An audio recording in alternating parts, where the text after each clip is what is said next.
Olá a todos, bem-vindos a mais um episódio do podcast Almoço Grátis. Esse é o nosso 9º episódio e o tema hoje é a relação da básica com a valorização dos trabalhos não remunerados e o bullshit jobs. Estou aqui com o Marcelo Lessa e com a Sani. E aí, pessoal, como é que vocês estão? Oi, gente, tudo bem? Tudo bom, Paula? Tudo bom, Marcelo? E hoje o tema é super interessante. Eu estou muito ansiosa para discutir aqui com vocês sobre. Como é que tá, Marcelo? Estou muito feliz da gente estar gravando aqui o 9º episódio da Almoço Grátis. Bom, eu fiz uma breve pesquisa aqui junto com a Sani antes de entrar para debater esse tema, para a gente botar o Lessa aí numas saias justas e explicar as coisas para a gente. E a gente viu alguns dados interessantes que são muito relevantes. Então, Marcelo, você poderia dar uma lista de quais trabalhos não remunerados para a gente conhecer essa lista aí? É o fato que existem na sociedade vários trabalhos que as pessoas não recebem por fazer. Uma mãe educadora que abre mão de ir para o mercado de trabalho para poder tomar conta de principalmente quando passa para ser 2, 3 filhos, normalmente o custo para você pagar uma boa creche, né, uma escola, acaba sendo inviável e a mãe acaba tendo que ficar dentro de casa. Então, o que acontece é o seguinte, a gente precisa reconhecer o valor do trabalho de uma mãe na educação, que é a base da sociedade. Mas, então, além dessa relação da mãe educadora, a gente pode ter também uma família que ainda não tenha filhos e a mulher trabalhe como uma dona de casa, que queira cuidar do seu lar, queira dar apoio à sua família, ou até mesmo um pai idoso que já tenha necessidade de um cuidado mais extenso. Então, você tem também mães e, às vezes, é uma tia que cuida de crianças com situação de doença ou crianças especiais. Normalmente, quando você tem um filho com alguma característica especial, essa pessoa tem que dedicar grande parte do seu tempo, não tem como dividir. Então, você tem uma série de funções que é uma necessidade na sociedade, que o Estado não atende, e aí a renda básica é fundamental para que dê dignidade a essas pessoas e que elas possam exercer essa função sem ter uma dependência financeira de um terceiro. Então, eu acredito que a renda básica vai viabilizar um mundo mais humano, onde essas relações baseadas no amor, elas vão ter o amparo e a sustentação financeira, permitindo uma tranquilidade para essas pessoas que dedicam a sua vida por uma situação maior. Você, no início aí da sua fala, falou mãe, falou tia, falou principalmente das mulheres. E tem um estudo que aponta que 90% dos trabalhos de cuidado no Brasil são informais e feitos por famílias. E que desses 90%, 85% é feito pelas mulheres. Eu queria que você comentasse um pouquinho por que ficou tão focado nas mulheres, esse trabalho de cuidados, esse trabalho não remunerado, e o que isso pode gerar na relação dentro de casa, da família, quando a mulher fica dentro de casa exercendo um trabalho não remunerado e o homem trabalhando e provendo a casa. A gente falar por que a mulher cuida mais da casa, né? É uma situação um pouco difícil, né? Tentando fugir de uma visão machista, né? O que eu penso assim, a princípio, vou me remeter à questão das cavernas, onde era a função do homem ir caçar e a mulher cuidar da caverna, da cria, né? Então, isso não é mais realidade hoje. Você tem muitas mulheres guerreiras que vão para o mercado de trabalho e trazem o sustento, né? Existe todo um movimento feminista para a questão da igualdade. Agora, eu acredito plenamente que a mulher tem que ter o direito de escolher se ela quer ir para o mercado de trabalho e ter as mesmas condições que o homem e a mesma remuneração dos homens, o que não é realidade. Infelizmente, as mulheres em funções iguais, fazendo exatamente a mesma coisa que homens, têm uma defasagem aí na remuneração, se não me engano, em torno de 30% a menos, o que é um absurdo. Mas, fora isso, que a mulher que queira ficar em casa e cuidar dos seus filhos, que queira cuidar do pai idoso ou simplesmente cuidar do seu lar, eu acredito que a mulher tem que ter esse direito e não ficar com uma sensação de perda e, principalmente, não ficar numa situação extremamente desconfortável de uma dependência financeira do companheiro. A gente vê que o fato pode ser aí por uma tradição cultural, mas, como você citou aí dessa pesquisa, 90% é cuidado pelas famílias, não é o Estado, e 85% são mulheres. Então, a gente já sabe aí, por esse dado, que a grande maioria são mulheres que cuidam das nossas famílias, da base, o que é uma coisa extremamente importante para a manutenção do próprio PIB, porque eu entendo plenamente que uma mulher que opte em ficar em casa, ou como pode ser também um homem que opte em ficar em casa para dar apoio à sua mulher que trabalha, ou à mulher que dá apoio ao homem que trabalha, isso dá condições que ele produza mais no mercado de trabalho. E isso contribui com a geração de riqueza do mundo, né, que a gente costuma chamar de PIB. Então, eu acredito que isso é importante que seja remunerado, e a renda básica pode ser a solução para que as pessoas que optem, e principalmente as mulheres que optem em cuidar dessa necessidade da sociedade, tenham uma remuneração, né, através da renda básica e, no futuro, uma renda digna, e que tenham uma melhor relação com os seus companheiros ou companheiras. Porque quando você tem um dinheiro, né, que permite que você tenha as suas necessidades atendidas sem ter que ficar pedindo a ninguém, isso melhora significativamente a relação do casal. Isso me lembrou muito a experiência que você sempre fala do Quênia, né? Que a partir do momento que as mulheres começaram a receber a renda básica, diminuiu a violência doméstica, né? Muito interessante. Eu deixei a bola quicando, né? E a Sânia aí, como uma grande artilheira, fez o gol. Vale a pena mencionar essa experiência que está sendo feita no Quênia, no site da Renda Básica, Rede Brasileira de Renda Básica, que é o www.rendabasica.com.br. A gente tem lá experiências pelo mundo, que você vai encontrar no menu, um mapa do mundo com várias experiências pelo mundo. As que estão em vermelho são experiências quentes que estão acontecendo hoje, deve ter mais de 40, e as que estão azuis são experiências frias, também mais de 40, e são experiências que já terminaram, porque existe uma rede mundial de professores que estuda esse assunto desde 1986, que é a BIA, Basic Income Earth Network, que ela conseguiu, através de financiamento de instituições, fazerem pesquisas com início e fim, e esses professores geraram relatórios.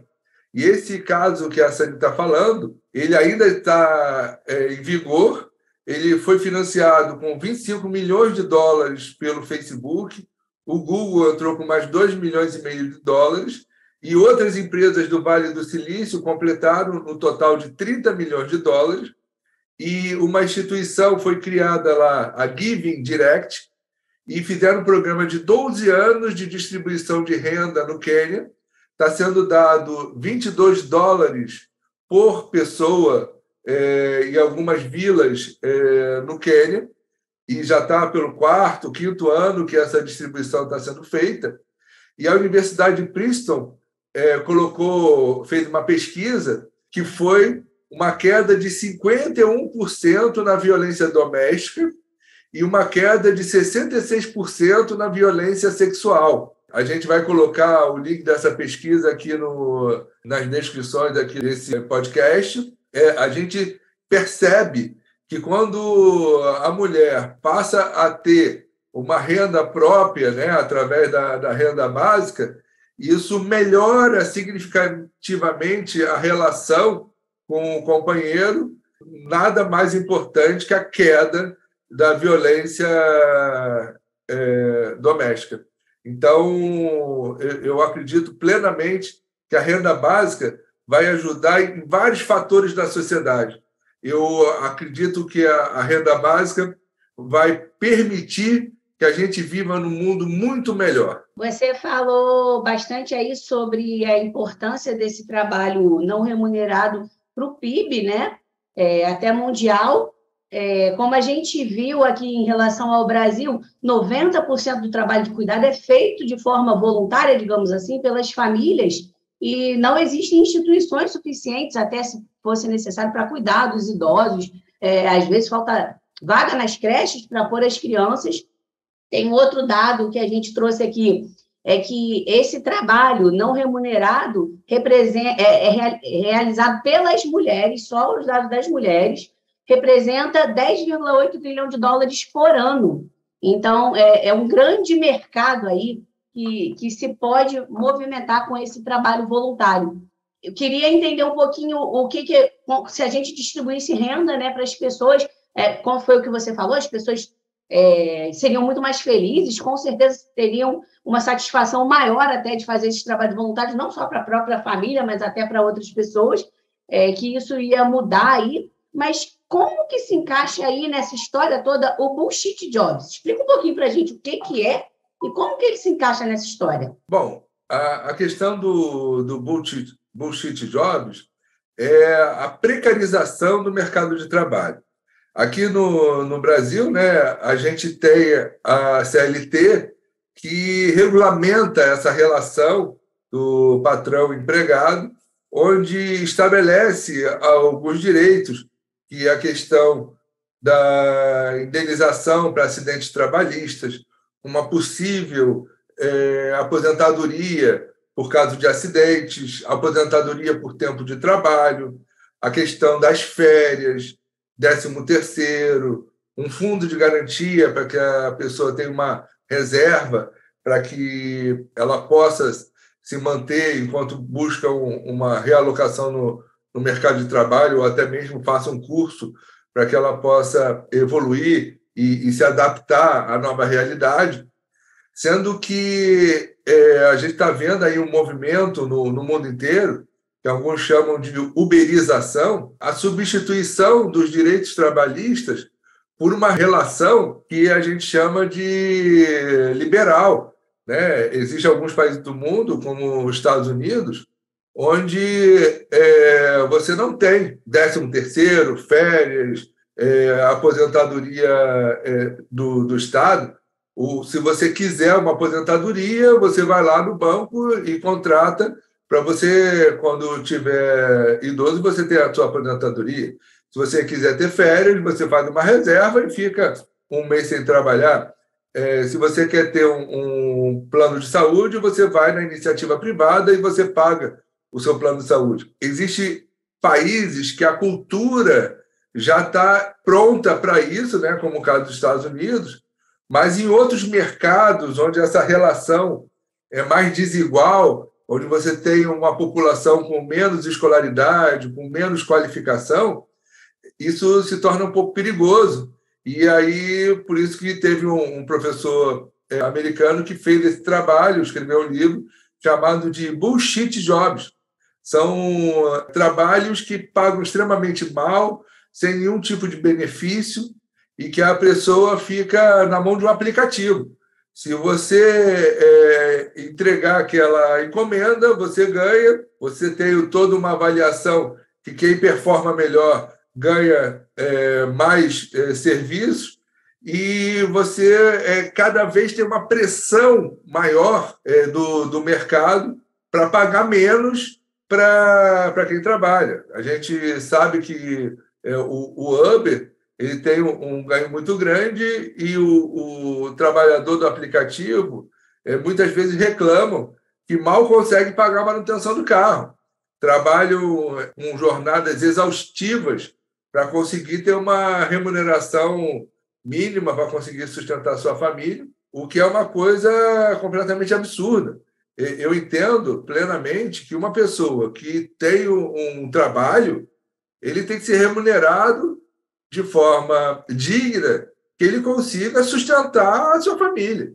E quando a gente está vendo aí esse movimento de uma pressão muito grande para pagar cada vez menos ao trabalhador e aumentar a rentabilidade das grandes empresas do mundo inteiro, é uma situação muito complicada. E onde é que a renda básica pode entrar nessa situação? Então, quando você tem uma pessoa que trabalha por aplicativo, se ela ficar doente ou sofrer um acidente, ela simplesmente não tem renda nenhuma, é zero.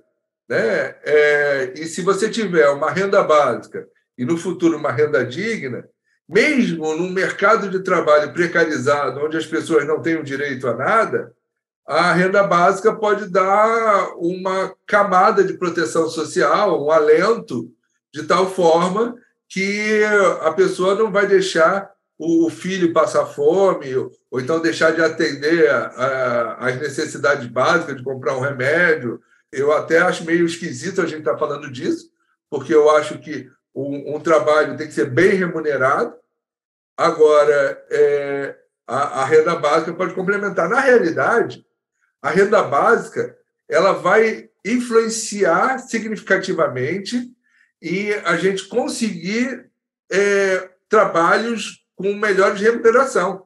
Porque no momento que os empresários quiserem pagar salários que não sejam suficientes para o sustento de uma família, a pessoa vai ter o direito de falar não.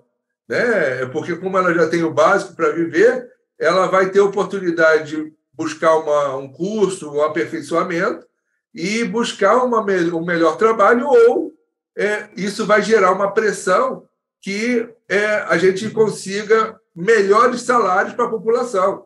Então, eu acredito que isso pode ajudar muito e, como eu acredito na renda básica para expandir o mercado de consumo, como tem aqui no logotipo, né, esse ciclo, né, a gente tendo melhores salários, a gente vai ter um mercado de consumo maior e, com isso, gerar mais demanda para a indústria, mais demanda de serviços e a gente ter uma economia mais forte.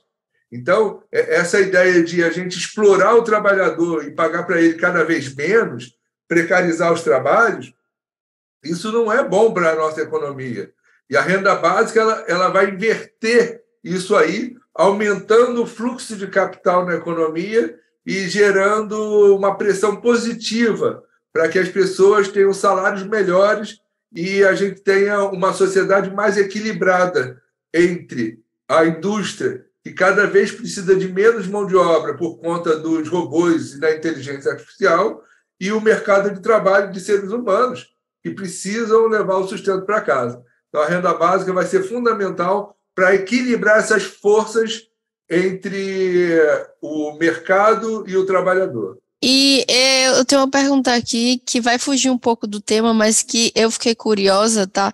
Foi sobre a experiência no Quênia, que você falou que o Meta, o Google, o Vale do Silício, que eles doaram esse dinheiro para a experiência. Mas tem alguma coisa além da filantropia por trás disso? Ou é mera amor? Vamos dizer assim. O Zuckerberg já se manifestou que ele é a favor da renda básica. O Elon Musk já fez uma declaração que, devido à quarta revolução industrial, à utilização de robôs, na realidade, o Elon Musk falou que a Tesla não foi criada para fazer carros, e sim para fazer humanoides que vão trabalhar. Ele já andou até mostrando alguns modelos. O Vale do Silício, que trabalha com a questão da inteligência artificial, você pode imaginar que eles estão tendo aí um coração bom para implantar isso, mas também você pode imaginar que, como são pessoas de visão, e eles estão vendo que a inteligência artificial que eles estão gerando vai diminuir as oportunidades de emprego do ser humano, e isso vai gerar um colapso na sociedade. Então, eles já estão buscando uma solução para o problema que eles mesmos estão criando. E que eu acredito que, no final das contas, vai ser bom para a humanidade. Porque a gente pode entender essa substituição do trabalho humano por computadores, inteligência artificial e robô como uma coisa negativa ou como uma coisa positiva. Porque se você tiver a solução, e eu acredito que a renda básica é a solução, e no futuro uma renda digna, e as pessoas terem a verdadeira liberdade, que vão poder escolher se dedicar a cuidar da sua família, como a gente acabou de falar aqui, a se dedicar à música, à arte, a fazer o que quiser da vida, a gente vai ter um mundo melhor. Seria a Idade de Ouro prevista pelos gregos. Então, eu associo esse movimento do Vale do Silício de investir um valor significativo, 30 milhões de dólares, numa experiência, buscando uma solução ao problema que eles mesmos estão ajudando a difundir, que é a questão da inteligência artificial pelo mundo inteiro. O Google ele agiliza uma série de trabalhos. A gente tem aí o Watson, que é outro programa de inteligência artificial, que, como eu já falei, um advogado está substituindo 70 advogados.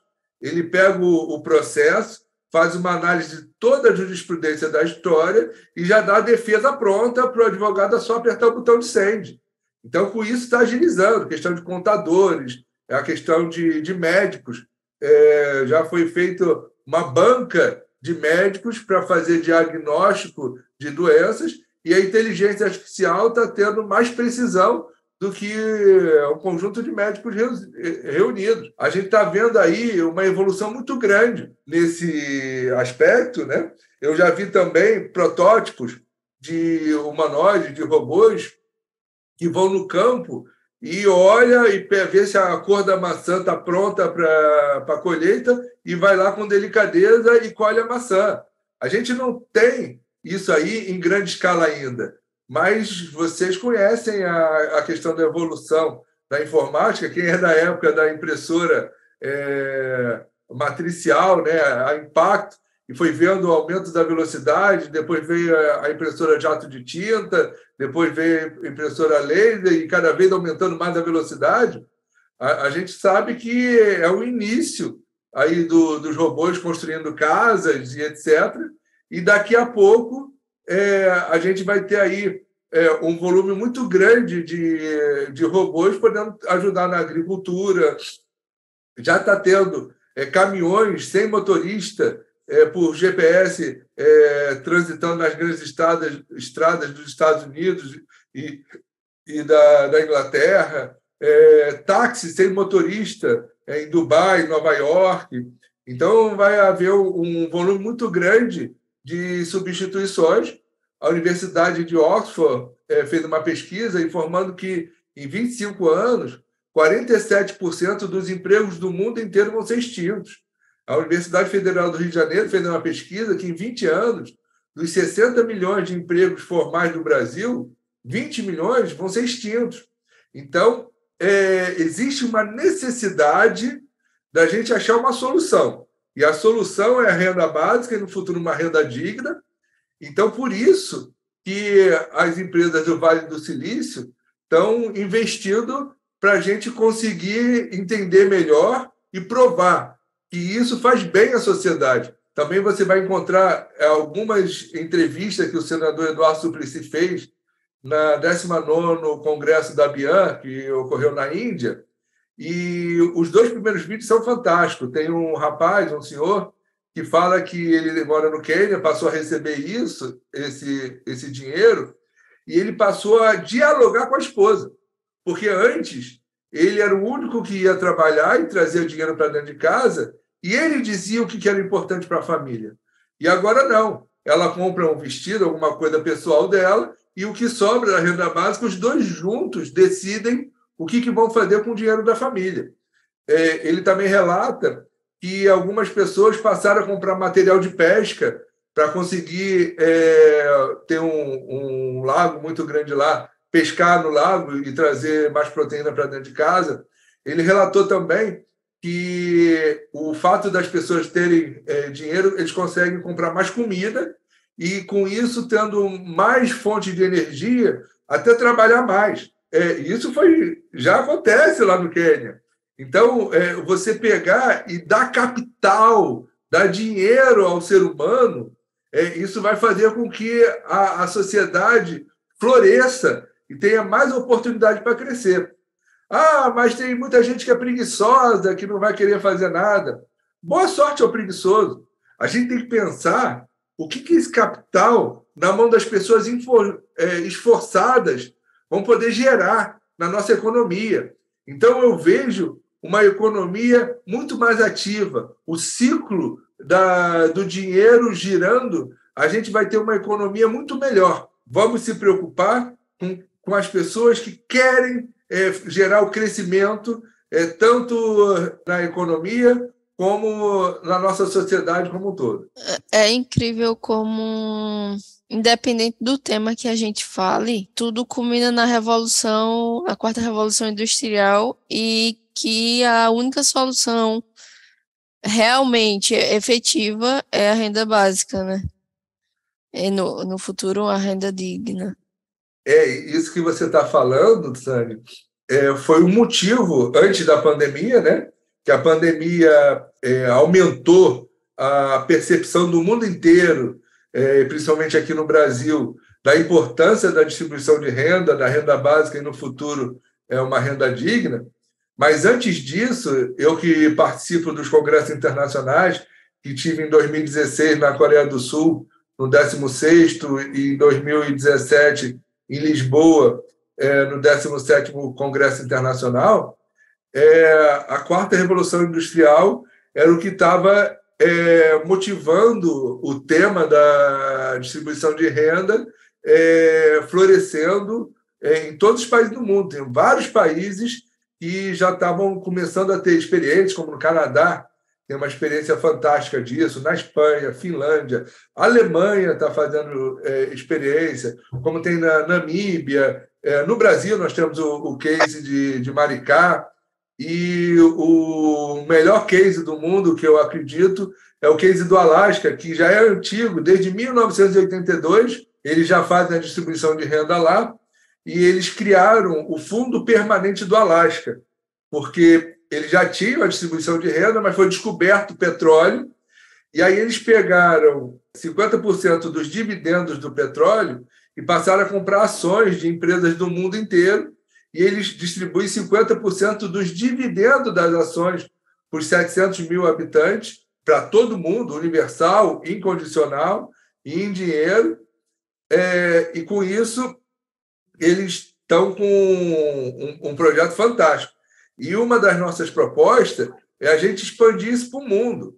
Eu estou trabalhando para criar o Fundo Permanente do Brasil, onde a gente cria um fundo de ações que vai acumulando, como no Alasca já está com 80 bilhões de dólares nesse fundo de ações e que distribui os dividendos, que a gente tem aqui no Brasil, e no futuro um fundo permanente da humanidade, onde a gente tenha, compre ações, né, de empresas do mundo inteiro e que pegue parte dos dividendos e distribua para todo mundo. Isso vai ajudar tanto no sustento das pessoas, e voltando ao nosso tema aqui, permitindo que uma mãe opte em cuidar do seu filho ao invés de procurar um emprego no mercado formal, mas mais do que isso, a gente tendo uma distribuição de renda mundial. Inclusive, o Papa Francisco falou na Páscoa de 2 anos atrás que estava na hora de ver um salário mundial. E ele, no seu livro também recente, ele fala também novamente sobre isso. A gente vai ter um mundo muito melhor, onde você tenha, por conta de desastres climáticos, que uma população tenha que se deslocar de um lugar para o outro, que na história da humanidade sempre ocorreu. As populações sempre, na época que eram nômades, sempre transitaram. E hoje em dia as fronteiras estão impedindo isso. Existem países que, até mesmo, por exemplo, a guerra da Líbia e outras guerras, que você tem as pessoas querendo sair dessa catástrofe que é uma guerra e morrendo no mar Mediterrâneo. Eu soube de um policial que viu um navio que era para 40 pessoas, tinha 70 pessoas, e ele mandou 30 pular no mar. Teve aquela foto que ficou muito famosa de uma criancinha morta numa praia da Itália.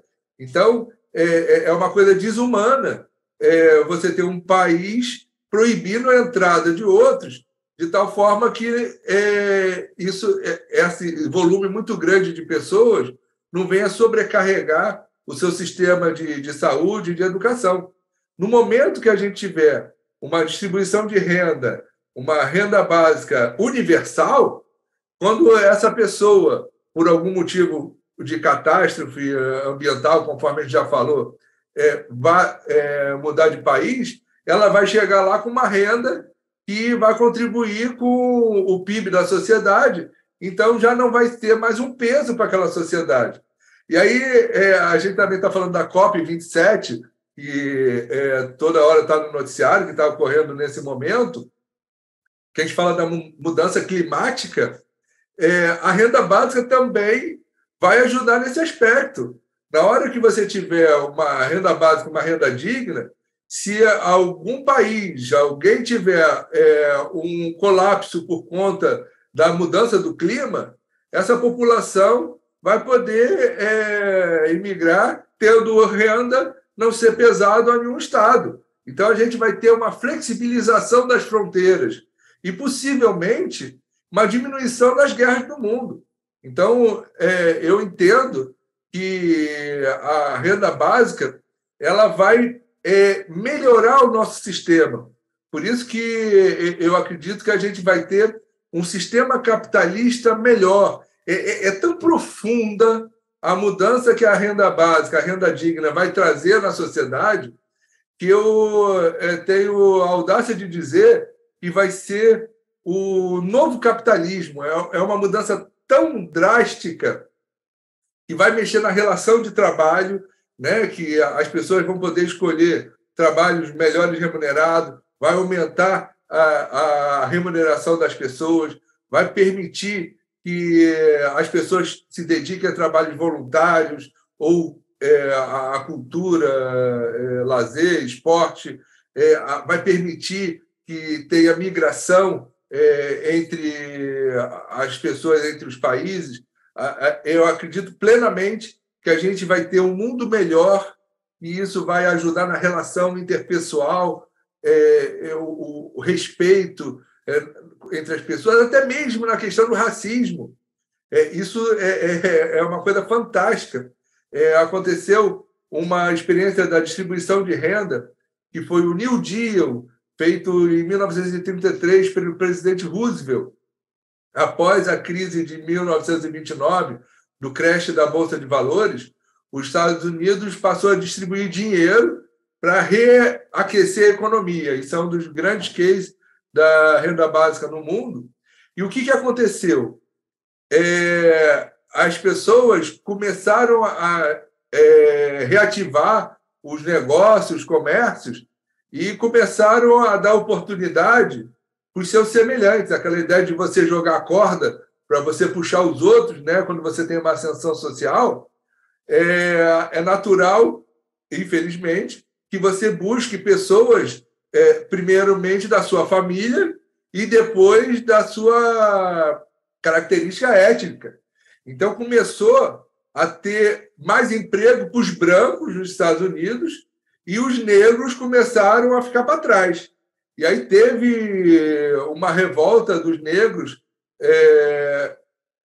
reclamando dessa situação e teve um desenrolar desse aspecto. Mas onde eu estou querendo chegar é o seguinte: quando você tem uma distribuição de renda para todo mundo, e todo mundo tem uma garantia de uma renda digna, não vai ter a necessidade das pessoas privilegiarem os seus parentes e os que estejam do seu grupo.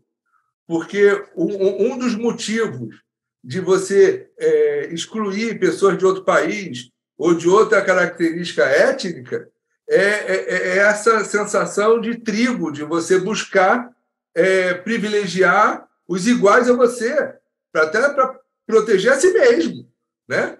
Porque se eu sou asiático, eu sou negro, eu sou branco, e eu privilegio os brancos, na hora que eu tiver necessidade, os brancos vão me privilegiar.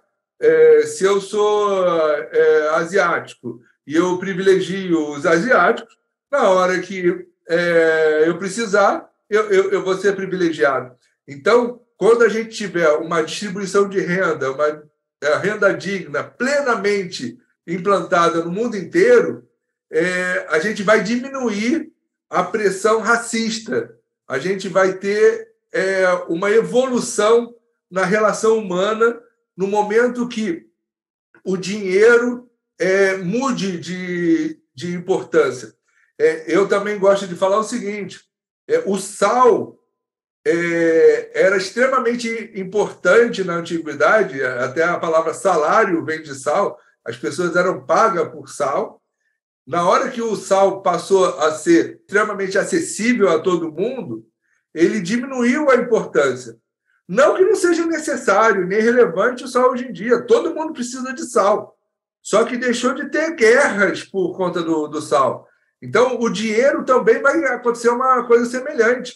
Na hora que todo mundo tiver acesso ao dinheiro, ele não vai deixar de ter importante, mas ele vai mudar a relação da sociedade com o dinheiro e nós vamos ter um mundo melhor. E a renda básica e a renda digna, ela vai trazer isso. Um capitalismo vai deixar de ser selvagem, vai ser um capitalismo domesticado, mas capitalismo com mais giro, mais aquecido, um capitalismo turbinado e uma sociedade melhor, onde a gente vai ter uma relação humana cada vez melhor. Você falou aí sobre a diminuição dos empregos e com isso vai sobrar mais gente para fazer trabalho voluntário. Eles têm que ser valorizados, porque senão como é que as pessoas vão consumir, né? Então, vamos chegar aí na renda básica e as pessoas fazem esse trabalho voluntário com mais amor do que já fazem, né? Porque quem faz trabalho voluntário tem que ter muito amor, muita força de vontade, que não é fácil, e a renda básica vai transformar a vida das pessoas. E só para uma curiosidade aqui, né? Nesta terça-feira, nós chegamos a 8 bilhões de habitantes, né? Uma marca aí. Vamos ver daqui a 10, 15, 20 anos quantos habitantes teremos. Então, a renda básica está aí para ajudar, para aquecer a economia, para ter o mundo melhor, como diz o Marcelo. Então, é isso, pessoal. Gostei mais uma vez, maravilhoso o nosso debate. Desejo a todos aí uma renda básica para chegar numa renda digna. E um beijão, até o próximo episódio. Tchau, tchau, pessoal. Ótimo papo, gostei muito de hoje. Até a próxima. Tchau, meninas. É sempre um prazer estar aqui reunido com vocês. A gente define um tema e aí a gente vai se expandindo para outros temas. E a renda básica é uma coisa que me fascina, né? Eu até penso em fazer uma brincadeira, né? Eu chamo de um samba de uma nota só. A gente, um dia desse, buscar a gente fazer um grupo de pessoas que façam perguntas de qualquer assunto e eu vou me desafiar a falar qual é a relação com a renda básica, porque a renda básica ela vai mexer em todos os aspectos da sociedade. Mas foi muito legal da gente conversar hoje e eu estou sempre aqui à disposição. Gostaria que vocês acompanhassem as nossas redes sociais, oficial @Marcelo Lessa no Instagram, oficial Marcelo Lessa também no Facebook. Nós temos também nosso canal no YouTube, onde passa o podcast com imagem, né? E no Spotify, onde a gente tem aí o nosso canal do podcast. Muito obrigado pela atenção e indiquem o nosso canal para outras pessoas, para que o pessoal conheça o nosso trabalho. Muito obrigado por tudo.